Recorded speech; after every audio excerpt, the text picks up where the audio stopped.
अस्सलाम वालेकुम viewers, welcome to back my YouTube channel. उम्मीद करता हूँ सब खैरियत से होंगे। आज की हमारी इन्फॉर्मेशन मोंटिका टैबलेट के बारे में है और जानेंगे हम इसके benefits, side effects, Contra indication और यूजेस के बारे में। ये टैबलेट 10 mg, 5 mg और 4 mg में आती है। सबसे पहले हम इस टैबलेट के कंपोजिशन के बारे में जानते हैं।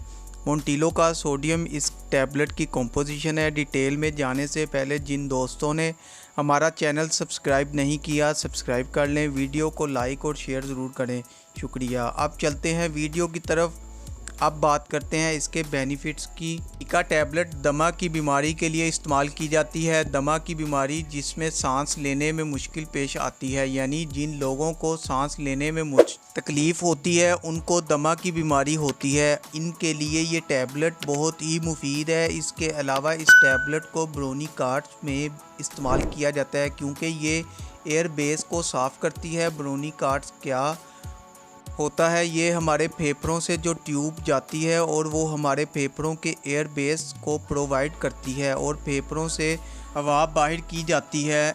इस बीमारी को ब्रोनिकार्ड्स कहते हैं और एयर बेस भी फेफड़ों के अंदर भी हवा के रास्ते होते हैं। तो एयर बेस के लिए मोंटिका टैबलेट बहुत ही मुफीद है, जो कि एयर बेस को साफ़ सुथरा करती है। इसके अलावा सख्त खांसी में गले में खारिश महसूस होती है और इस खांसी के लिए भी मोंटिका टैबलेट बहुत ही मुफीद है। इसके अलावा ये टैबलेट अक्सर चलते फिरते वक्त और सांस की तकलीफ़ पैदा हो जाती है, या वॉक करते वक्त सांस की तकलीफ़ पैदा हो जाती है, या फिर वर्जिश करते वक्त सांस की तकलीफ़ पैदा हो जाती है। अगर इस टैबलेट 2 घंटे पहले इस्तेमाल की जाए तो चलते फिरते, वॉक करते या वर्जिश करते वक्त सांस की तकलीफ़ नहीं होगी। इसके अलावा ये टैबलेट नाक की एलर्जी के लिए भी बहुत मुअस्सर है। वो लोग भी इस टैबलेट का इस्तेमाल कर सकते हैं जिनको नाक में एलर्जी होती है।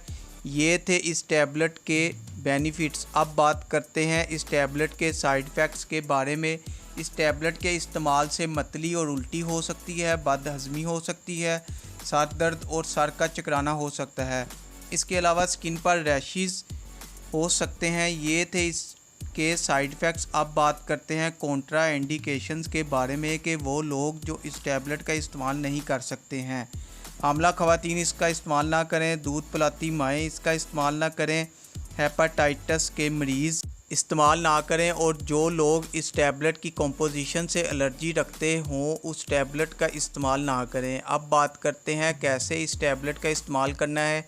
एक टैबलेट शाम को खाना खाने के बाद इस्तेमाल करें और ये टैबलेट सुबह के वक्त इस्तेमाल ना करें क्योंकि इस टैबलेट को लेने से आराम महसूस हो सकता है। तो बेहतर है कि इस टैबलेट का इस्तेमाल शाम में करें। इसके साथ हमारी इन्फॉर्मेशन का एंड होता है। कोई भी टैबलेट डॉक्टर के मशवरे के बगैर इस्तेमाल ना करें। तो वीडियो को लाइक करें, शेयर करें और चैनल को अभी तक सब्सक्राइब नहीं किया तो चैनल को सब्सक्राइब करें। बेल के बटन को प्रेस करना ना भूलें ताकि नेक्स्ट वीडियो आप तक बआसानी पहुंच सके। शुक्रिया, अल्लाह हाफिज़।